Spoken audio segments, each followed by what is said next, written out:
Welcome to another edition of Highlander News. I'm Breck. And I'm Addie. The fall sports finished a month ago and the awards have been handed out. Reporter Addie Colvin brings you the recap. Football ended the season with a record of 4-6. They made it to the opening round of playoffs and lost to the future state champs, Fargo North. Will Schwer, Carter Borg, and Ethan Miller were selected for all-conference. Volleyball played strong throughout the season. The season ended with the play-in game at Fargo South. Junior Jovi Borg was selected for all-EDC. The cross-country team ran well this fall. At the EDC meet, all-conference were Reagan Berg and Bryn Leak, with Reagan taking first and Bryn with 14th. Reagan was both East Region Senior Athlete and State Senior Athlete, and she was also State Runner-up. The boys soccer team had a very rewarding season. They finished the season with a record of 12-4 and one tie. They were the WDA champs and placed 4th at state. Gabe Jennison was named All-WDA. After losing 6 seniors from the previous season, it was time to rebuild. The boys tennis team worked hard this season and were competitive throughout every match. They lost to South in the play-in match. Miles Taylor earned the 10th seed in the EDC single draw. Without a senior on this year's squad, all boys tennis players will be returning next fall. The girls golf team had 8 girls total for this year, and they had a lot of fun learning new skills and just getting to play the game of golf. The girls swimming team had smaller numbers this season.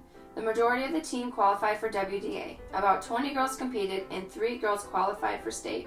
State was successful with 2 girls going into finals for day 2. Congratulations to all the fall athletes.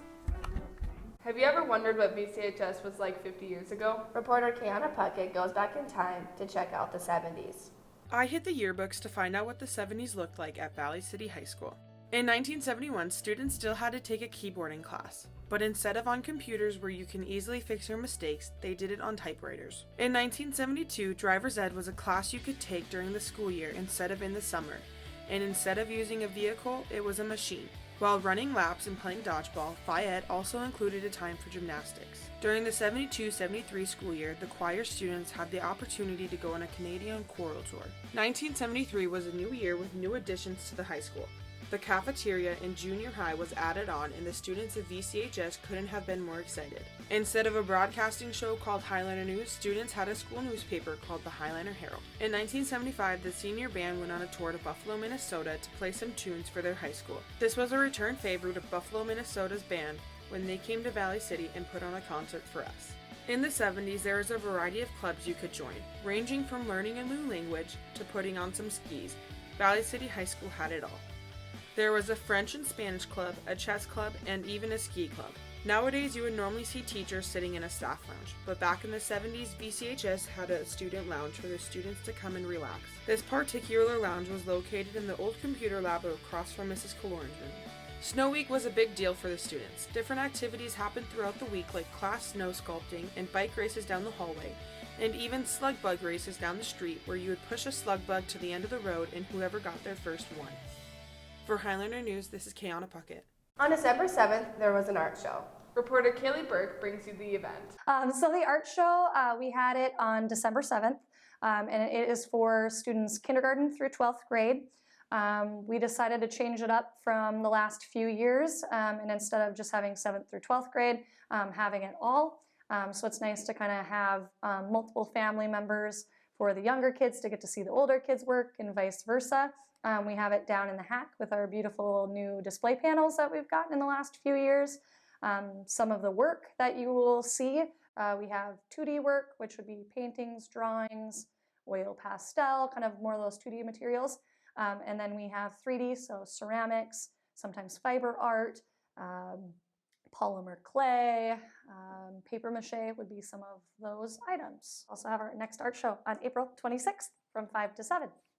My turtle is made out of clay, and I bought this bracelet and you can track like a turtle, and I decided to make my artwork out of that because I thought it was pretty cool. The reason I made the art's because my last name is Boom, and made it out of linoleum and some paint. So I ended up carving out of the linoleum and then painted over the linoleum and then pressed the linoleum onto some paper, and then it became a print. For Highlander News, this is Kaylee Burke. The staff of Valley City has been given a new teacher's lounge. Reporter Carter Haas brings you the story.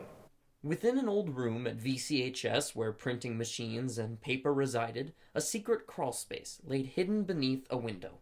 It was nasty, dirty, and above all, not clean. Yet the idea came about that we should build a new teacher's lounge in it. And so it was. Brian Berg would work from 2022 to 2023 to finish this project.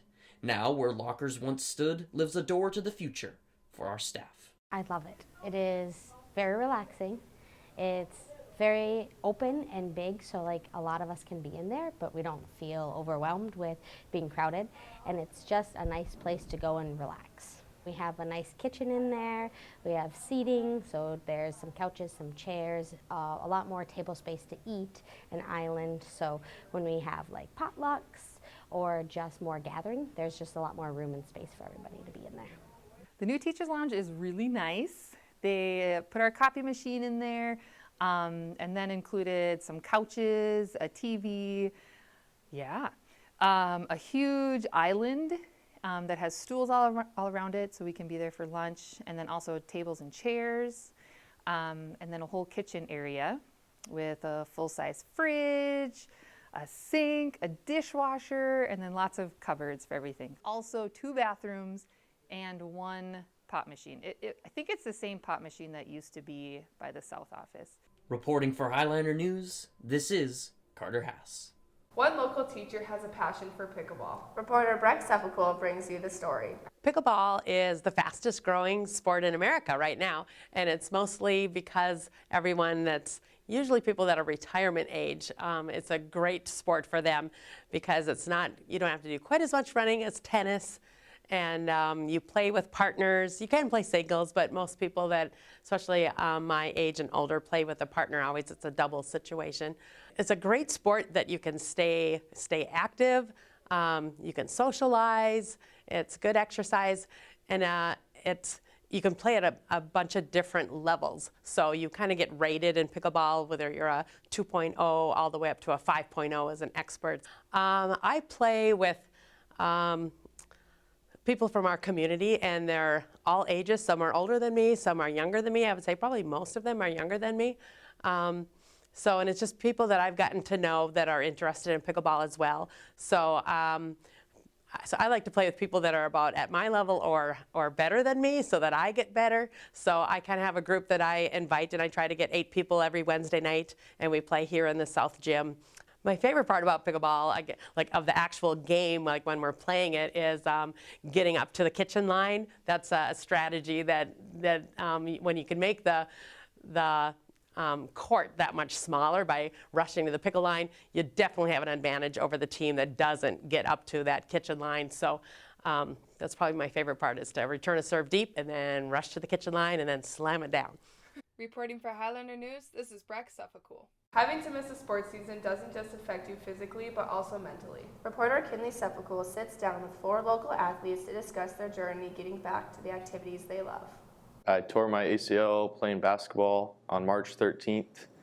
Then I had surgery on May 2nd, and I'm out for 6 to 8 months.